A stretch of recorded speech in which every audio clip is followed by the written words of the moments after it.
पुण्यात या बेशिस्त वाहतुकीवर आता पुणे पोलिसांनी पर्याय शोधलेला आहे। आपण पाहू शकतो अशा पद्धतीने शहरात अनेक रस्त्यांवरती अशी बेशिस्त वाहतूक आपल्याला पाहायला मिळते। याच बेशिस्त वाहतुकीला चाप बसावा यासाठी आता पुणे पोलिसांनी AI व्हेकल तयार केलेले आहे। आर्टिफिशियल इंटेलिजन्स व्हेकल आपण ही पाहू शकतो। अशा पद्धतीची ही व्हेकल आता शहरातल्या रस्त्यांवरती आपल्याला पाहायला मिळेल आणि याच व्हेकलच्या माध्यमातून जी काही बेशिस्त वाहतूक आहे त्या वाहतुकीवरती नियंत्रण मिळवलं जाईल। नेमकी ही AI व्हेकल काय आहे ते आपण जाणून घेणार आहोत। सर, काय नेमका ही काय उपक्रम म्हणजे कशा पद्धतीने ही गाडी काम करते? तशी ही गाडी खूप सोपी आहे। म्हणजे याला फक्त वरच्या बाजूला 8 कॅमेराज आहेत आणि ही 360 डिग्री कडेला पाहत राहते। ज्यावेळेला ही चालती त्यावेळेला सुद्धा ही आसपासची काय चालू आहे हे अभ्यास करत राहते। हे कनेक्टेड एक सर्व्हरशी आणि सर्व्हरवरती प्रोग्राम्स आहेत आर्टिफिशियल इंटेलिजन्स आयडेंटिफिकेशनचे।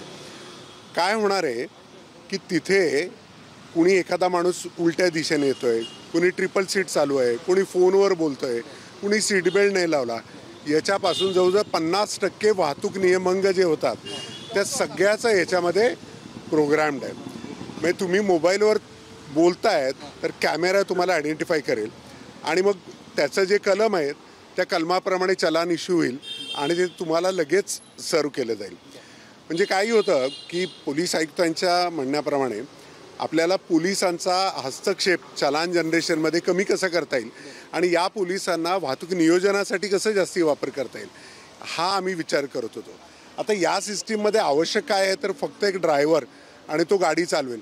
याच्यामध्ये पोलीस नसला तरीसुद्धा ॲटोमॅटिक याचे चलान जनरेट होतील। कारण याच्यामध्ये लोकेशन आपल्याला आहे, कॅमेऱ्यातून त्याचं माणूस दिसणार आहे, गाडी दिसणार आहे, त्याचा नियमभंग दिसणार आहे आणि मग हे सगळ्या पुराव्यासह चलान जनरेशनला मदत करेल। त्यामुळे काय होणार आहे की खूप इझी होणार आहे। पोलीस पेट्रोलिंग करत राहतील, पोलीस प्रेझेन्स शहरामध्ये राहीलच, पण त्याच्याबरोबर वाहतूक नियमभंग करणाऱ्या वाहन चालकांवरती ऑटोमॅटिक अशा पद्धतीने कारवाई सुद्धा होतील। ही जी काही व्हेकल आहे ही ऑपरेट कसं काही तुम्ही सांगू शकता? काय कशा पद्धतीने नेमकं ऑपरेटिंग कसं? बघा, इथे 2 कॅमेराज आहेत जो हा 90 डिग्री कव्हर करत आहे। इकडे 2 कॅमेरा आहेत आणि त्या साईडला 2 कॅमेरा आणि त्याच्या पुढे 2 अशा 8 कॅमेराज आहेत। याच्यातून 360 डिग्री येईल। हे आपल्या सर्व्हरवरती इथून पाठवलं जाईल आणि सर्व्हर त्याला बरोबर आयडेंटिफाय करेल की कोण काय व्हायोलेशन करते। ही गाडी जी आहे किंवा ही जी सिस्टीम आहे ही प्रोग्राम्ड आहे। म्हणजे हा रस्ता वन वे आहे तर AIला माहिती आहे की हा रस्ता वन वे आहे। या रस्त्यावरती येताच इथलं GPS लोकेशन बघताच ते म्हणेल वन वे आहे। त्यामुळे इथं उलट्या येणाऱ्या वाहनं कुठली दिशा आहे, कुठल्या दिशेला वाहन जाणार आहे, त्याच्या उलट्या येणाऱ्या वाहनांवरती हे ऑटोमॅटिक कारवाई सुरू करेल।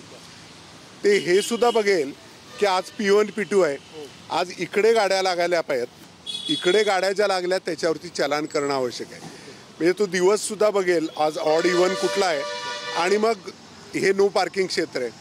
याच्यासह शहरात जे पार्किंग नो पार्किंगचे क्षेत्र आहेत हे सुद्धा याच्यामध्ये प्रोग्राम राहतील।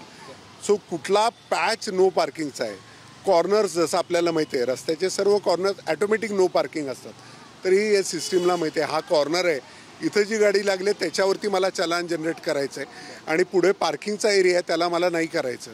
सर हे सगळं ॲटोमॅटिकली याच्यामध्ये प्रोग्राम्ड असेल आणि ॲटोमॅटिक चलान जनरेशन करेल। प्रायोगिक तत्वावरती असणार आहे की शहरात अजून काही कशा पद्धतीने पुढचं प्लॅनिंग असणार? सध्या हे POC आहे म्हणजे प्रूफ ऑफ कन्सेप्टसाठी आम्ही करतोय, पण याच्यातले चलान जे जनरेट होतील ते खरे जनरेट होतील।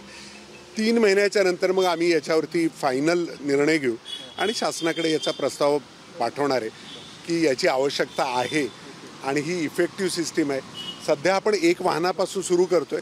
पुण्यात सर्व ट्रायल्स संपल्यानंतर मग त्याचा अहवाल शासनाकडे पाठवला जाईल। राज्यातला पहिला उपक्रम असेल की अजून काही असं काही? मला वाटतं राज्यातला नसेल, हा भारतातील पहिला असू शकेल।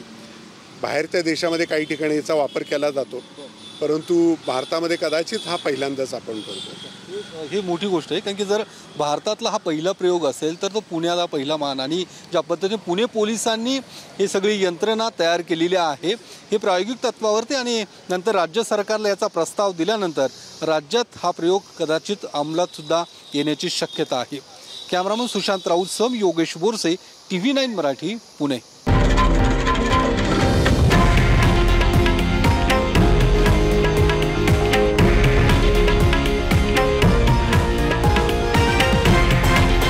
हे आहे देशातील नंबर 1 न्यूज नेटवर्क आणि आपण पाहत आहात TV9 मराठी, एकमेव.